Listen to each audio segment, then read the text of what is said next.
अस्सलाम वालेकुम व्यूअर। आज हमारा फिफ्थ लेक्चर है जो कि है एलसीएम के ऊपर। तो एलसीएम लीस्ट कॉमन मल्टीपल का शॉर्ट फॉर्म है। इसको हम उर्दू में ज़ू अज़ाफ़ अकल बोलते हैं, जॾहिं त सिंधी में असीं इनखे नंढी आम भंजू पत बि चवंदा आहियूं। ओके, तो least common multiple is the number which is the lowest or the least common multiple of two or more numbers. तो अगर आपको एलसीएम निकालनी है दो या दो से ज़्यादा नंबर की, तो आप क्या करेंगे, सिंपल उनके मल्टीपल्स लेंगे। फिर जो सबसे छोटे में छोटा जो कॉमन मल्टीपल होगा वो हमारा एलसीएम होगा। तो इसके लिए हमारे पास एग्जांपल हैं, फाइंड एलसीएम ऑफ 8 एंड 12। हमें 8 और 12 का एलसीएम निकालना है। तो सबसे पहले हमने क्या करना है कि 8 के मल्टीपल्स लिखने हैं। 8 के मल्टीपल से 8, 16, 24, 32, 40, 48 सो ऑन। सेकंड नंबर हमारे पास 12 है, तो 12 के हमने मल्टीपल्स निकाले, यानी उसका टेबल पढ़ा। तो 12 1 दा 12 आएगा, 2 दा 24 आएगा, 3 दा 36 आएगा, 4 दा 48 आएगा। इसी तरीके से ये सीक्वेंस आगे चलती जाएगी। तो इनमें अगर आप देखें तो कॉमन जो है दोनों में वो कौन से हैं, एक 24 है, दूसरा 48 है। तो जो कि नाम से जाहिर है कि लीस्ट कॉमन मल्टीपल, तो आपको जो कॉमन मल्टीपल लेना है वो सबसे छोटा लेना है। तो इसमें छोटे में छोटा नंबर जो दोनों में सेम है वो है 24। तो इसका एलसीएम आ गया 24। लीस्ट कॉमन मल्टीपल यानी एलसीएम का दूसरा मेथड है फैक्टराइजेशन। तो फैक्टराइजेशन मेथड हमने एचसीएफ में भी पढ़ा था और एलसीएम में भी उसका प्रोसीजर तकरीबन सेम ही है। तो सबसे पहले हमारे पास एग्जांपल है कि फाइंड एलसीएम ऑफ 18 एंड 22। 18 और 22 का हमें एलसीएम निकालना है, मगर बाय फैक्टराइजेशन मेथड। तो हम सबसे पहले 18 के फैक्टर्स लेंगे। 18 को 2 का टेबल लग रहा है, इसी तरीके से आगे इसके फैक्टर्स लिखे हुए हैं। उसके बाद 22 के भी फैक्टर्स लिखे हुए हैं। 22 को 2 का टेबल लग रहा है 11 टाइम्स, और 11 को 11 का टेबल 1 टाइम्स लग रहा है। तो हमने क्या किया है, उसके बाद इसके फैक्टर्स अलग अलग करके लिखे हैं। 18 के फैक्टर्स है 1 टाइम 2 एंड 2 टाइम 3, और 22 के फैक्टर्स जो लिखे हुए हैं वो है 2 एंड 11। तो इनमें कॉमन जो आ रहा है वो रेड मार्क में लिखे हुए हैं 2। 2 जो है वो कॉमन मल्टीपल से यानी कॉमन फैक्टर से। तो उसके बाद जो अनकॉमन फैक्टर है वो भी इसमें लिखेंगे। तो अनकॉमन यानी दोनों में एक जैसे जो नहीं हो, यानी जो मुख्तलिफ हो दोनों में, वो 3, 3 एंड 11 है, वो भी हमने यहाँ लिखा, और कॉमन फैक्टर भी यहाँ पे लिखा है। तो एलसीएम निकालने के लिए फैक्टराइजेशन मेथड में हम क्या करते हैं कि कॉमन जो फैक्टर हैं उसको और अनकॉमन फैक्टर्स, इन दोनों को आपस में मल्टीप्लाई कर देते हैं। तो LCM is equal to common factors multiply uncommon factors. तो हमारे पास जो आंसर आएगा वो इस तरीके से आएगा कि कॉमन फैक्टर्स 2 है और अनकॉमन फैक्टर्स जो है वो 3, 3 एंड 11 है। तो इन सब को मल्टीप्लाई करेंगे तो हमारा आंसर आ जाएगा 198। तो हमारा एलसीएम आ गया 198। तो थर्ड मेथड जो है एलसीएम का वो है एलसीएम बाय डिवीजन मेथड। तो जब भी आपको कोई एमसीक्यू सॉल्व करना हो एलसीएम के हवाले से, तो मेहरबानी करके यही मेथड अप्लाई कीजिए, क्योंकि ये सबसे सिंपल मेथड है। This is the easiest way to find LCM.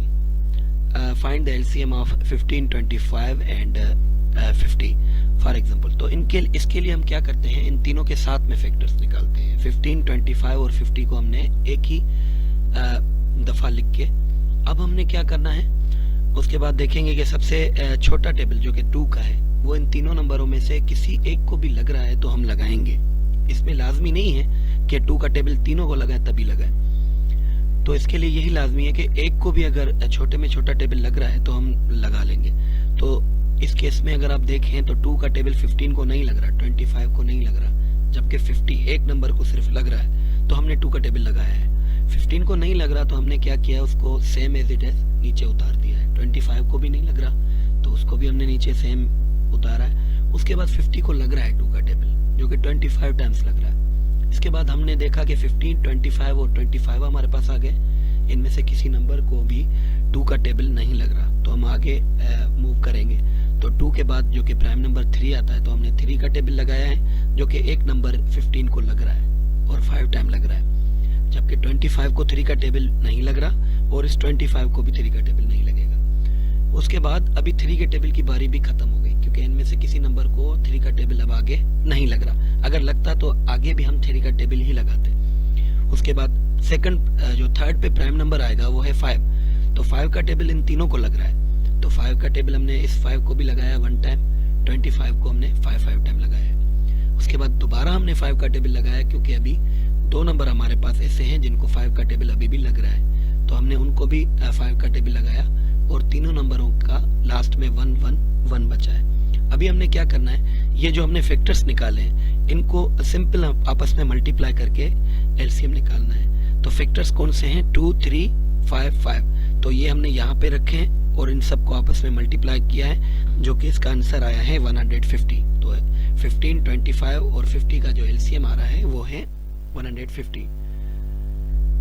LCM में जो चीज आपको जहन में रखनी है, कुछ शॉर्टकट मेथड्स हैं। जैसे आपको अगर एलसीएम सेम नंबर्स की निकालनी है, 2 नंबर मिले हुए हैं या 3 नंबर मिले हुए हैं और वो एक जैसे नंबर है, सेम नंबर है, तो उनकी एलसीएम भी वही आएगी जो कि नंबर है।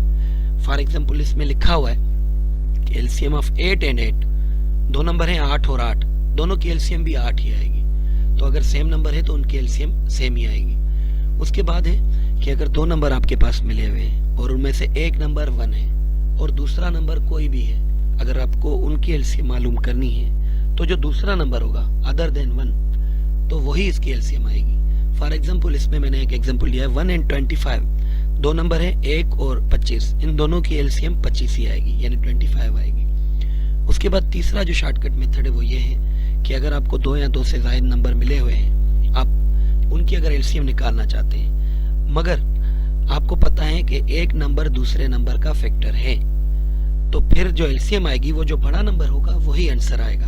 फॉर एग्जांपल 2 नंबर हैं 20 एंड 60, आप देखें कि इसमें छोटा नंबर 20 है और बड़ा नंबर इसमें 60 है।